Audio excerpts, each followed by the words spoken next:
Good evening all, this is Tom here, and tonight we're going to talk about two products that I've been working with. One's an NCE BD20, which is this guy. We'll talk a little bit more about it in a little bit. And then this is an NCE AIU. And on the NCE AIU, you got 14 LEDs going across the top there. When one of these ports over here is active, that LED light comes on. And on one side you'll have a ground screw and then 1 through 7, and then over here a ground screw and then 8 through 14. And that's how they're set up. So what I do is also you have two telephone jacks there. I think they're RJ45s, I believe. And that's how you connect to the NCE bus line. And you use this cable here. It has a jack inside there. Hard to see through the plastic bag, but you get the idea. There's a jack that plugs into there. I'll show you one up on the layout, how it's set up. And then, so what we do is, the BD20, it has 4 screws on it. And it's going to be hard to read them. But the first one is ground, that's from the left. Then you got logic. Then you got ground again, and then you got 5 volt positive. That's negative and positive there. That's for like an LED you might want to put on your panel, so when this lights up then you know it's active, stuff like that. But I never used those. There's also an LED right there where my finger is on this. That's on when this thing is active also. And then that hole in that coil is where you run a feeder wire from your track in the block down through that hole. You loop it around and then connect the other end to the bus line. So that's what that is. So what we do, I have 14 gauge wire, or no, 24 gauge wire, I'm sorry. I have 24 gauge wire. It's twisted black and white I have. And this is only a piece of white right now. But what I do is I take and put the black wire in the ground, and then that goes to the ground on the AIU01. But since there's 14 wires, potentially, you can't put 14, 7 grounds in here and 7 over on this side. So what I do is I take a single piece of wire from the ground and I plug it into a terminal block, and then that gives me enough spaces to I can double up on a couple of them. So then the logic screw I put the white wire to, and then that goes to one of these 1 through 7, 8 through 14 on this side. So that's pretty much it. And it's very simple setup. Mainly you have to get your blocks all defined, and then you know where the BD20s are, and then you just run the wires to the AIU01, and then you can have block detection. And I use JMRI, which I'll show you in a little bit on the screen there. My system's off right now, but you'll see some of the blocks the way they are when they're occupied. I'll show you that. And so that's that there, and then I'm going to take you up to the layout, give you a quick explanation. I was setting up all my blocks on my 3rd level, and everything was going smooth and then I ran into a problem on 2 blocks, and 2 of the blocks are back to back. You know, it goes one block, then it goes insulators, and then becomes another block. And couldn't figure out what was going on. Spent a lot of time on emails with NCE. We couldn't figure out anything. And then today, being home, I came up with the solution. So let me show you what happened, and then I'll tell you what the solution was. So here we go. So the first block was on the helix. And let me get up there, and I'll show you it.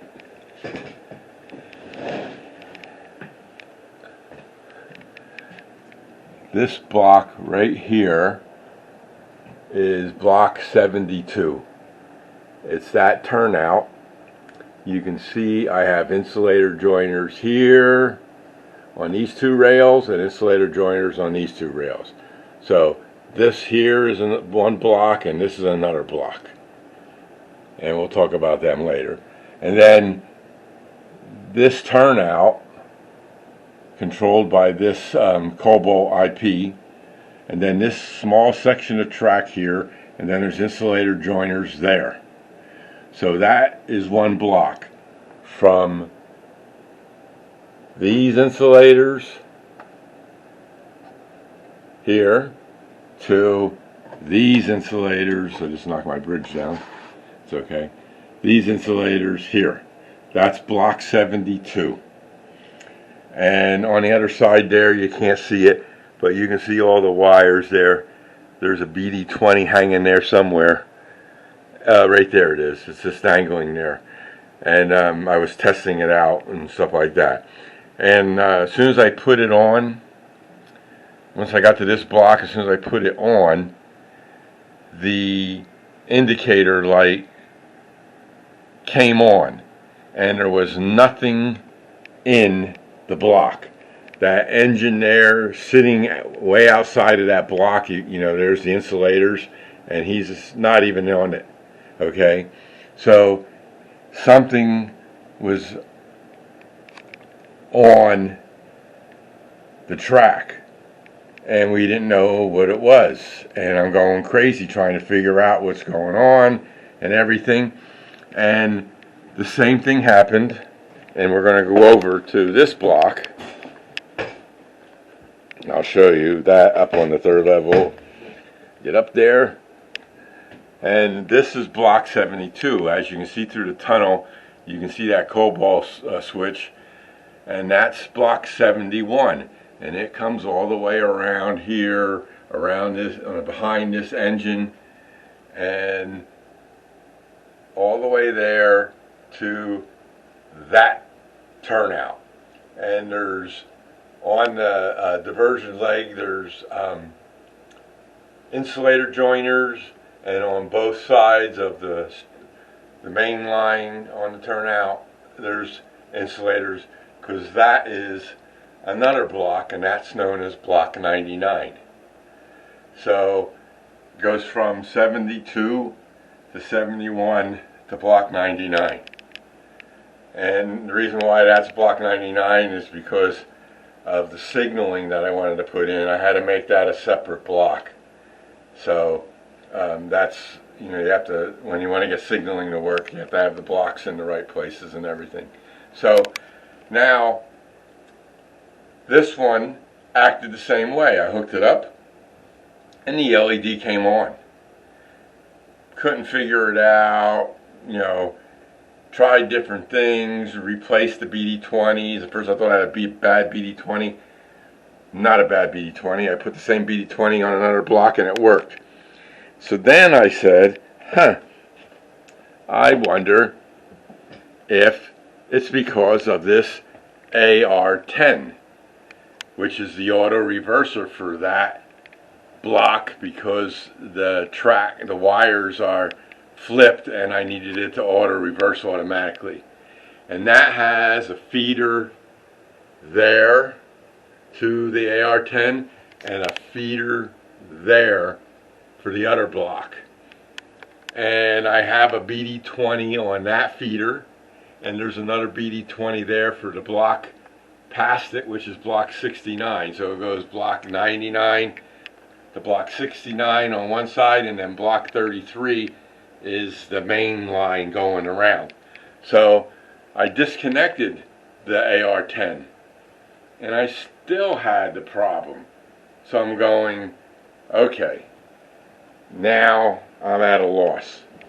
So we go back up to the helix, and I'm going to explain what I determined. So I'm looking, and you know, you're staring into the wall and you don't see anything. And then I go, digital IP. What's that connected to? So I looked, and underneath here, you'll see these two wires. These two wires are soldered up here to the same rail as the feeder wires that run through that BD20. So this needs power. The Cobalt IP needs power, and it got its power from DCC, and I shortcutted it and just ran two short wires to that feeder right there, and you know, I said, okay, it works. You know, it ran, but then when I went up to set up block detection, that was a whole different story. So what I did is I disconnected that, and as soon as I disconnected it, the LED went off, you know, because I thought it was occupied. It wasn't occupied. And then when I ran an engine over it, it came on and it went off when it went past. So I said, so what I did was I took the DC IP, you know, Cobalt IP, and I connected it to my bus line directly. And then I didn't have this bus line all the way up here. I had to run it up here for some more BD20. So at the time I hooked it up, I didn't realize. So I just put that in the other day, and now this all works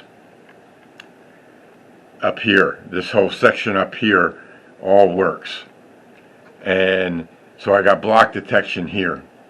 And now block 71, which starts right here, all the way over to that other turnout I showed you.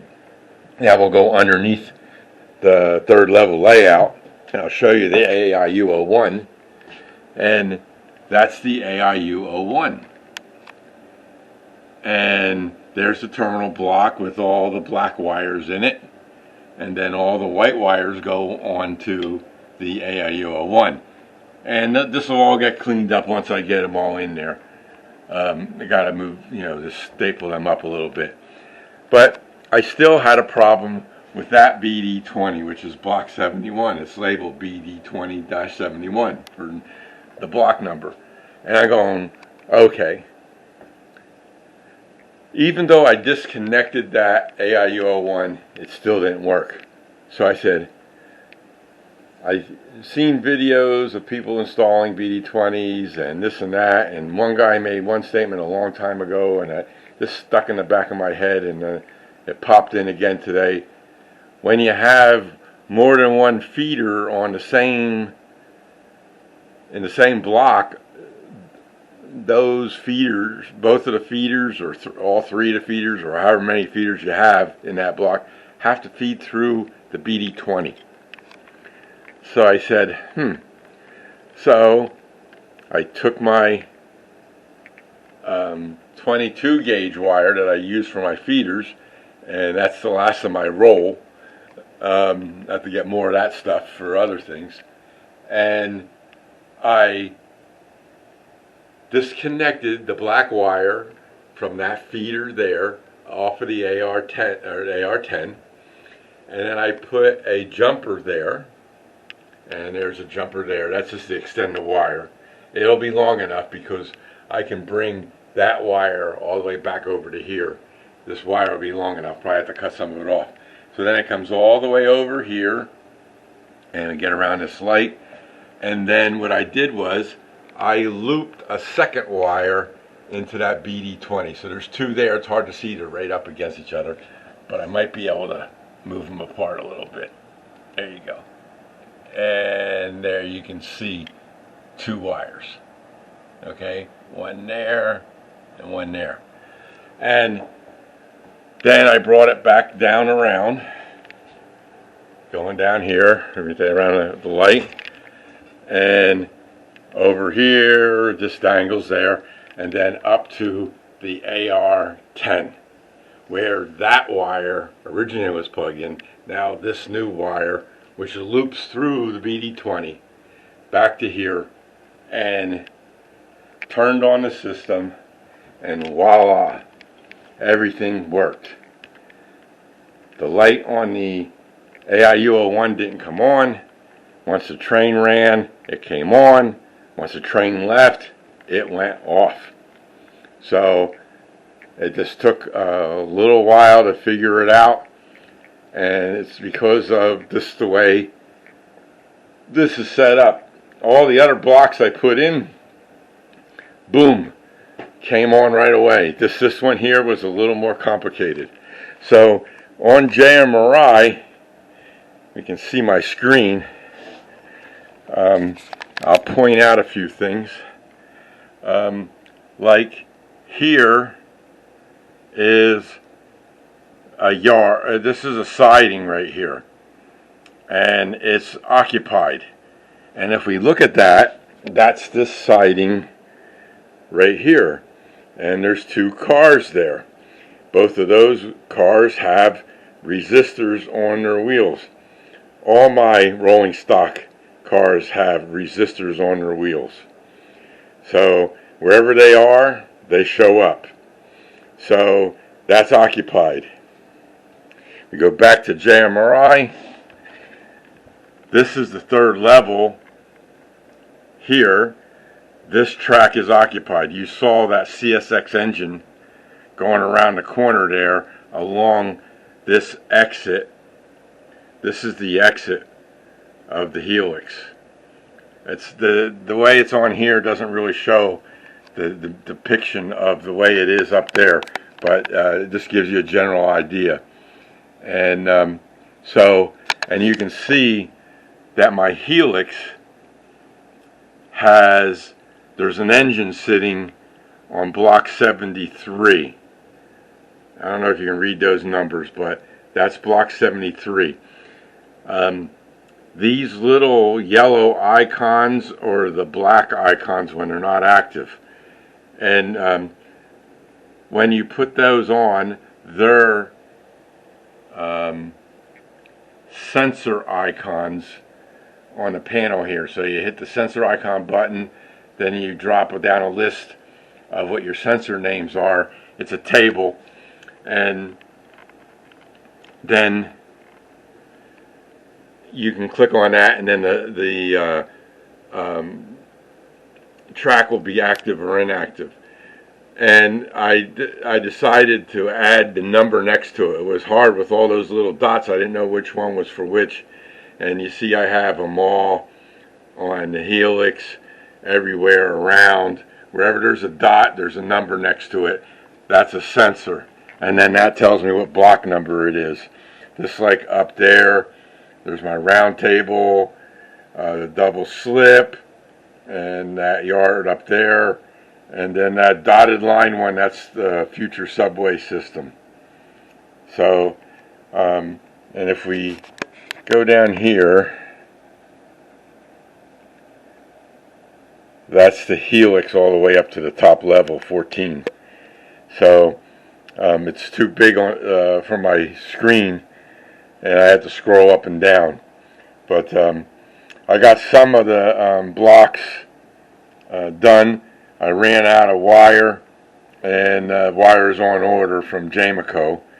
That's where I get that wire from. And so I got all the signals in place up on the third level on JMRI, but I don't have them installed yet. Still waiting for stuff to come in. Then I got to order some light-its to control them and all that stuff. So that's all that. And So that's it. So again, this is how one little thing can make you go gray, and you never know. But it just took me a few days to figure it out, and now it's working. So all I got to do is wait for some more wire to come and get rid of all those alligator clips and neaten that up a bit. And then the helix, I got more block detection to put in. I have a few BD20s left, but I think I might need one or two more.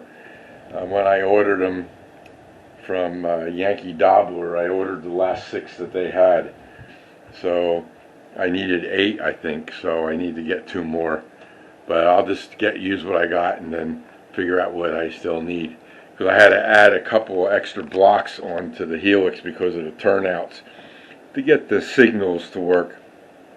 Because when the train are running through dispatcher, if a signal is red, it'll stop the train automatically. So that's why I do that. So we're, a little bit of that. So that's it for tonight. I hope everybody had a good day. I was at the hospital this morning. I got an infection in my hernia area, so I stayed home from work today. Kind of worked a little bit from home, but not too much. And just have to take some medication, antibiotics and stuff like that. But feeling a little better. And I got a hot pad I have to put on every so many hours to try to keep the swelling down. So I hope everybody's okay and had a great day, and we'll see you all in the next video. This is Tom, and take care.